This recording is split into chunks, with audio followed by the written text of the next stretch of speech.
Welcome. I'll be reacting to Children of the Stones, Season 1, Episode 5. And for those of you watching closer to the time I recorded it, Blessed Beltane. Selected clips are provided for commentary purposes. This is not a market substitute. Support the original, and no spoilers or recommendations in the comments, please. Is Mr. Hendrick? Professor Brick. I must see him. Sir. What a pleasant surprise. No, not pleasant. Some man, Wells Poacher, is dead. Dead? Poor old Di. Still, there's no escaping one's destiny, is there? Destiny? Yes. Look, we'll have to call the police. Where's the nearest station? Police, oh, my dear fellow. I don't think we need to involve them. As the local JP, I suppose I represent the majesty of the law in Millbury. I love his house, but he is so creepy. And it's exactly the same one as that.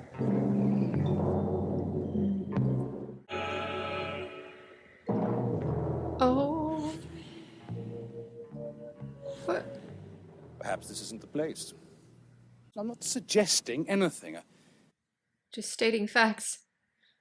We have a stone in the chart that isn't on the picture, and one in the picture that isn't on the chart. That moves, apparently. How many figures in the picture? How many people? Count them.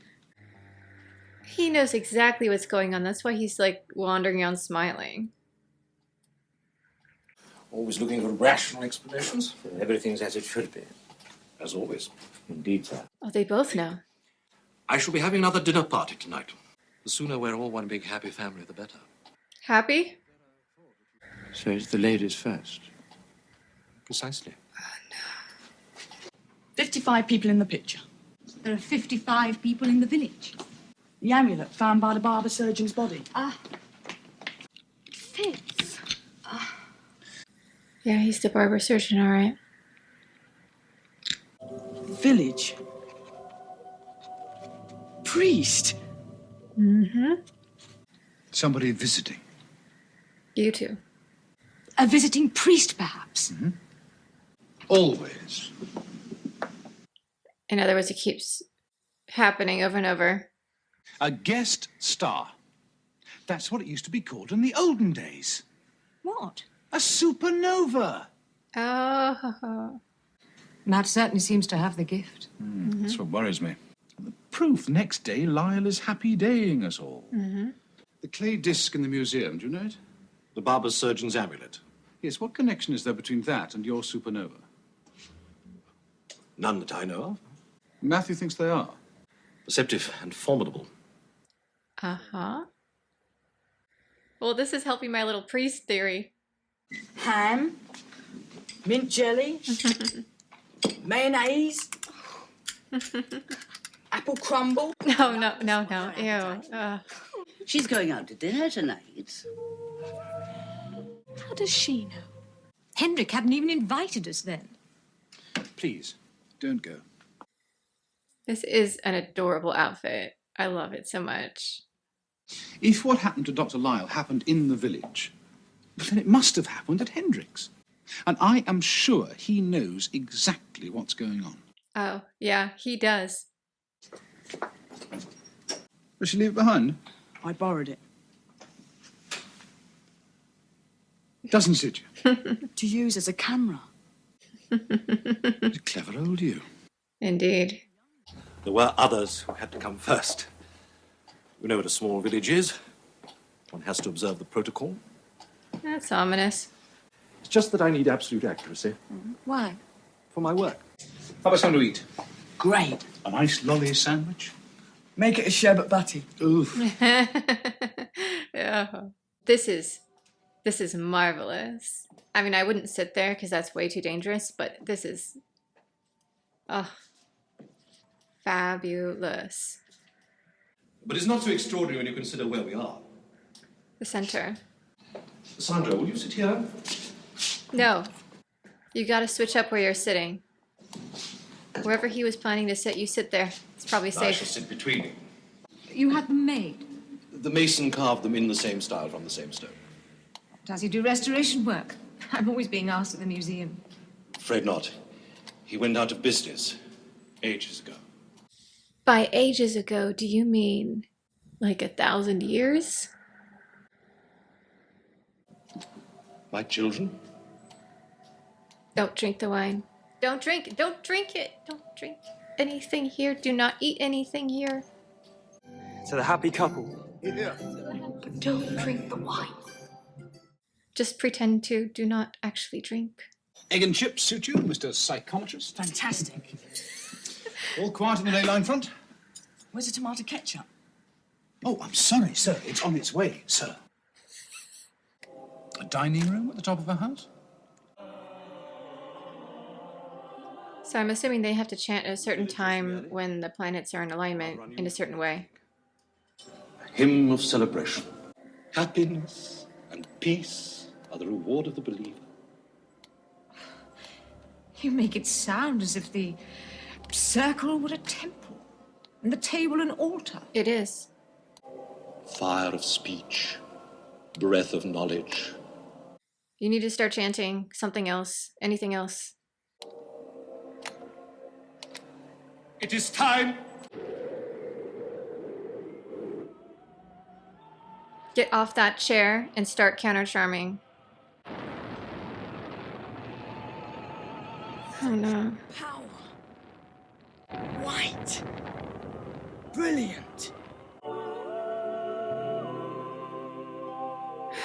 Happy day. Looks like we're down to the final two visitors now. The ones escaping towards the sanctuary in the painting.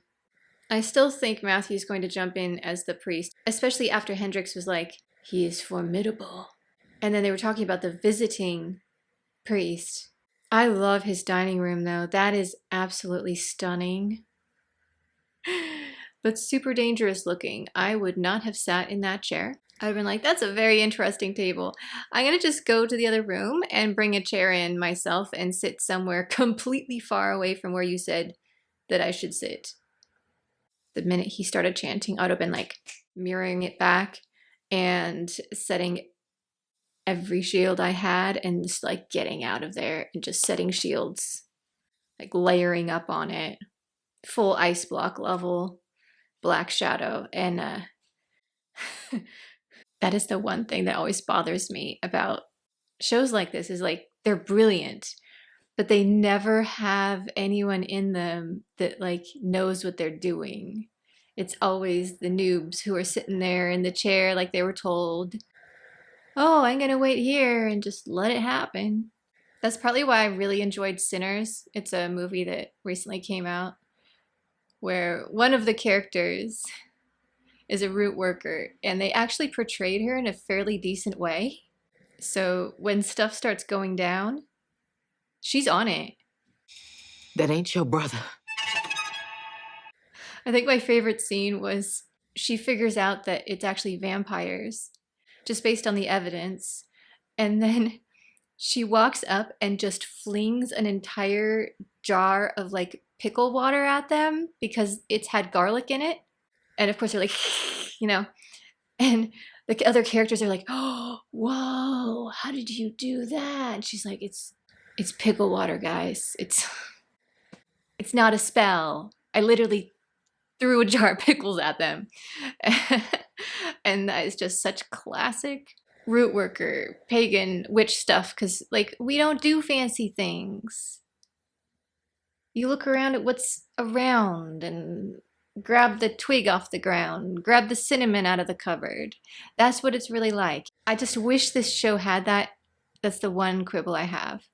There's an audio drama that I created. I actually need to write another season, but one of the characters, she's a kitchen witch, and I deliberately wrote her in because I was so annoyed by this trope. I'm like, that's it, I'm adding her in. So you have the monsters or whatever attacking, and she's just running into the kitchen and being like, I'm gonna grab rando stuff out of cupboards and throw it together. Think on my feet. Anyway, this is the exact situation where you need to be able to do that. And no one talks about it.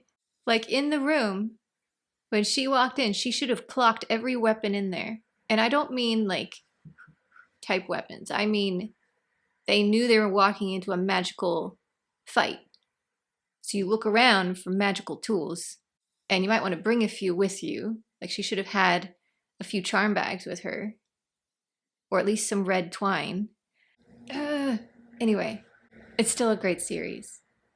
Thank you, Matthew, for thinking to grab that scarf, because at least now they know what happened. And when she comes wandering back in and is like, I'm here for my nightcap. Happy night. They'll be like, only 2 more episodes to go. I'm really hoping we get to see the inside of the church next time.